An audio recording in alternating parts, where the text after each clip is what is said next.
G'day ladies and gentlemen, welcome back to Aussie Starcraft, and first and foremost a very Merry Christmas to everyone here on the channel. Obviously Christmas season well and truly upon us, casting this on Christmas Eve, so just looking to celebrate the Christmas spirit with a little bit of Starcraft style here. So bringing you some games from Blizzcon in the top right hand corner, or the 1 o'clock location. As you can see, our blue Protoss player, it's My Insanity Stardust, up against the dominant Terran from the European scene in the bottom left hand corner. It's going to be Aces MMA. So as promised, it's going to be a TvP series, so some delicious action between these two. Those of you who are perhaps a little less familiar with them, Aces MMA has been extremely dominant.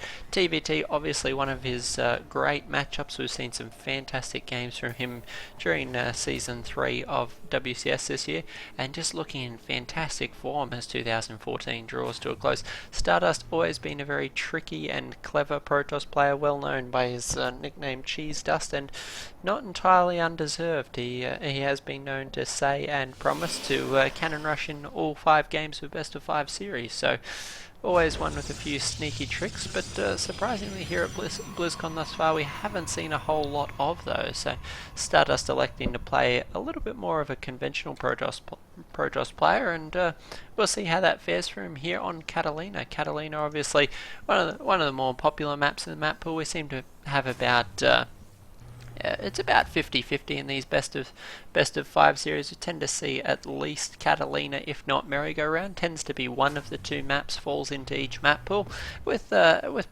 players tending to lean towards Catallenna perhaps for the slightly bigger map and the slightly less air restriction around the peripherals of the map. As you know, very well know, merry-go-round has those barriers around the fringes of the map that prevent air units from travelling too far out of the regular course of play.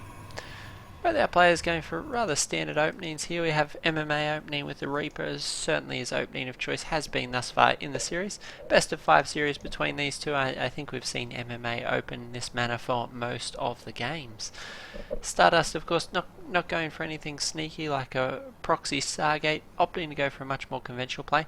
Does need to be very careful though. Catallenna, an excellent Terran map, particularly these large ledges, as you can imagine, on 3 sides of your main base, do make you very susceptible to drops. Likewise, things like Warp Prism from the Protoss player can sneak in, and Oracles can do a lot of damage. So a little surprised not to see Stardust going for any Oracle play, but curious to see if he'll be able to hold off MMA's dropping, because MMA's dropping has been off the charts throughout all of season 3, and certainly been very much like that coming into BlizzCon this month. So Reaper's going to take a little bit of a look around the main base, and it does look like he actually got a probe with that. So Stardust getting a little bit sloppy there on the probe control. You wouldn't normally expect a player to lose on. MMA's control is fantastic though, so not a massive surprise, but again something that we don't see a lot of. Reaper coming back in for round number 2. Unfortunately not going to be able to focus anything down here. The Mothership Core is going to chase him out, bring it a hole, actually getting the second probe. So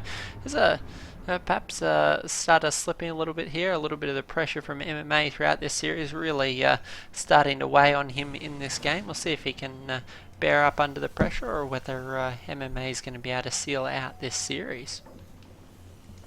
Factory is going to be the order of the day for MMA. 1-1-1 opening here as the factory completes and the starport goes down. Not a massive surprise out of MMA. We've seen some great drop play. Would expect to see perhaps some Marine and Widow Mine drop coming out of him here in this game. Likes to sneak a Widow Mine into the mineral line, see how much damage he can get done. A lucky Widow Mine shot can kill you 3 or 4 probes and really get you that edge you're looking for. Terran players always love to be ahead of the Protoss player in terms of both supply and economy.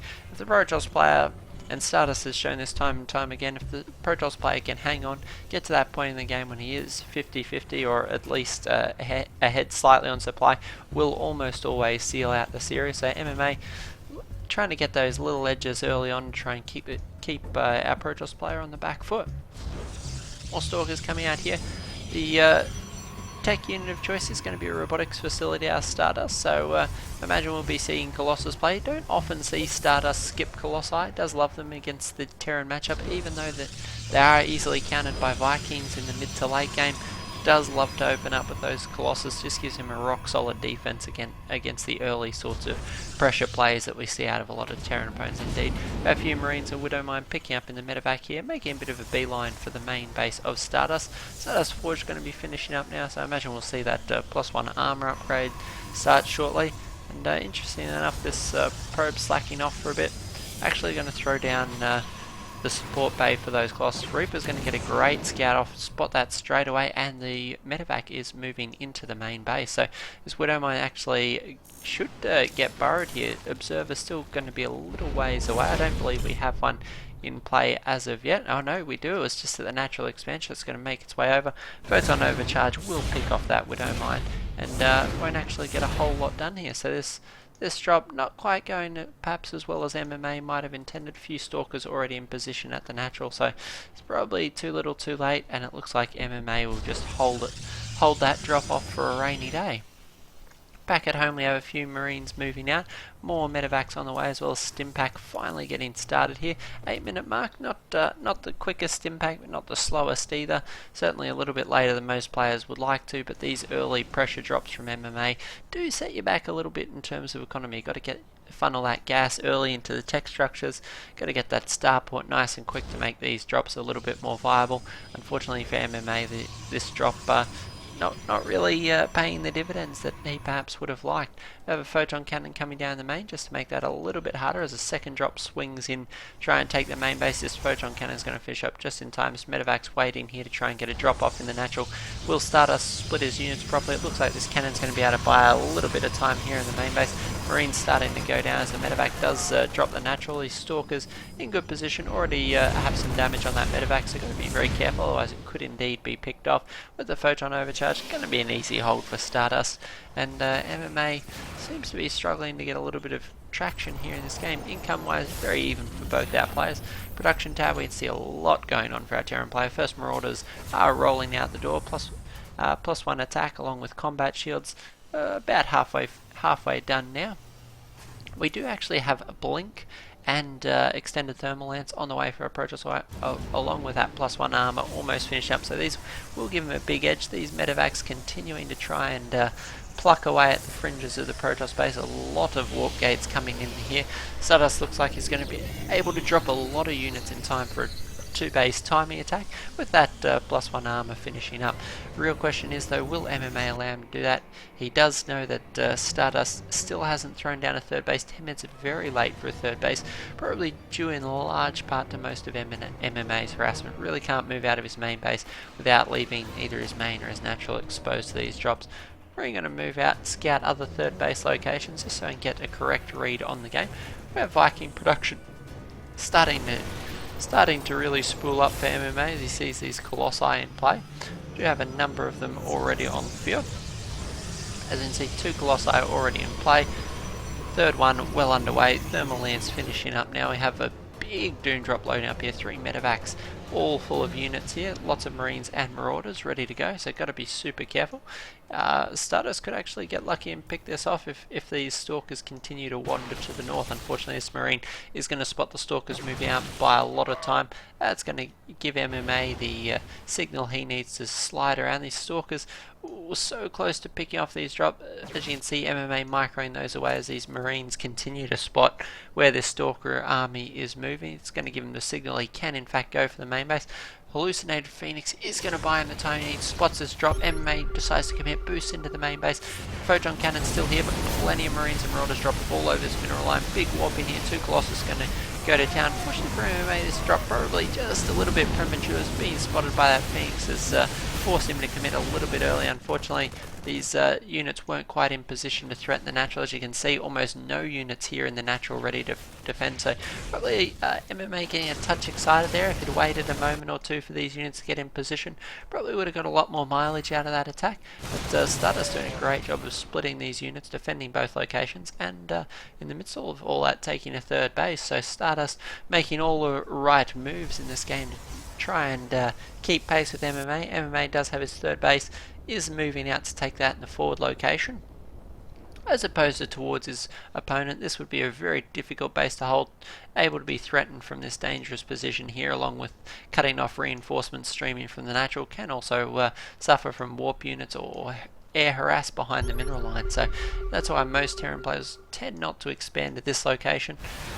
We have MMA moving out, try and take an assertive position in between Stardust second and third base. This position all important in Catallenna. If you cede the position between your second natural, makes it very easy for the Terran player to cut off those reinforcements and snipe your third base. Stardust though is splitting his units quite well, dealing with these units that remain behind, picking off almost all the Vikings here, as is, well actually no, 5 of those Vikings in the main base going to be able to pick off this Colossus. Actually a little bit distracted by these Colossus outside, while this Doom Drop's starting to suffer a bit of damage from these Zealots and Colossus. Overall, the Viking count starting to thin, along with the Colossus count here, as many of them have been picked up. Oh, that Colossus getting just a little bit sloppy there, almost losing that as well. Another Viking will go down. Oh, the final Colossus does fall, so that'll be a sign for MMA to streak back into the main base. We have reinforcements streaming across the map. Stardust doing his very best to hold on here, but these drops from MMA just starting to pick Stardust apart. Colossus numbers have diminished. Stardust nice pick off on the medevac there. If he can get those medevacs, he'll be able to prevent these drops from continuing to do damage. MMA is in a difficult position that he can only produce 2 medevacs and or Vikings at a time, so if Stardust can continue to thin this medevac count, thin these Viking count, opens him up the option to potentially repopulate those Colossus numbers. We do have one on the way, as well as Storm here, so Storm also in production from Stardust as he tries to put together back his production, throwing some pylons up to repower these Stargates, and really struggling to try and split his defences in a manner to deal with MMA. MMA taking a strong position between the second and third, while another drop moves into the main base. Scan going down, it's going to give things away for Stardust. Will it be in position in time? It does not look like. MMA is going to get a lot of free drone kills here, could potentially snipe the armour upgrade in the forge. It does look like that's a big pickup for MMA. Grabbing that armour is all the difference. Terran do lots of burst damage and lots of damage very quickly. Their armour upgrades absolutely key. Stalker's trying to pick up these medevacs, but these bio units are just so cost efficient, locked in those tight corners of the map. This Archon going to town. Force field's actually preventing Stardust from getting the engagement he would have preferred there. Colossus almost about to finish up, but there are so many medevacs, and I'm a little bit surprised to not see Stardust reproduce some of these cannons that he had early on. Cannons were buying him a lot of time on these defensive rounds, actually hovering about 1,000 minerals, so it's not like he is short of cash and couldn't throw them down. Obviously he does prefer units as their more mobile form of defense. There is just so much space here that can be exploited. Stardust rethrowing that forge as upgrades slowed for the time being, and we can see a bit of an upgrade advantage for our Terran player. Well, it's 1-1 currently, but that won't be the case for long. There's 2-2 about to finish up for our Terran player. We have Stardust here trying to make this work with the last few units. The Vikings going to get picked off. Vikings are going to pick off the Colossus, and we have Stardust. Last few units, another Colossus does spawn, is making its presence felt from the high ground, but these Widow Mines just doing so much damage. Stardust is on 3 bases, equal in economy, but the supply unfortunately plummeting as MMA just continues to pick him apart piece by piece with these drops. This game is so close between these two players. Another drop into the main base. Will this be the straw that breaks the camel's back? We have 4 medevacs full of units here, 5 ready to heal. These units once again caught out of position. Colossus is going to go down. This is all important for Stardust. This is one of the main keys of this defense. Fall apart. These Stalkers just not enough to take out the medevacs. One will go down, but these few Zealots now suffering from the upgrade disadvantage. 1-1 versus 2-2. Looks like MMA is going to be able to take this game. GG, Stardust taps out. What a great TvP non-stop action between these two players. Hope you guys enjoyed it. It's kicking off the Christmas season Starcraft style. We have plenty more action coming up here on the channel. This is Aussie Starcraft. Thanks for a great year, guys. I hope you have a wonderful Christmas break, and there'll be plenty of Starcraft here on the channel when you stop to check it out.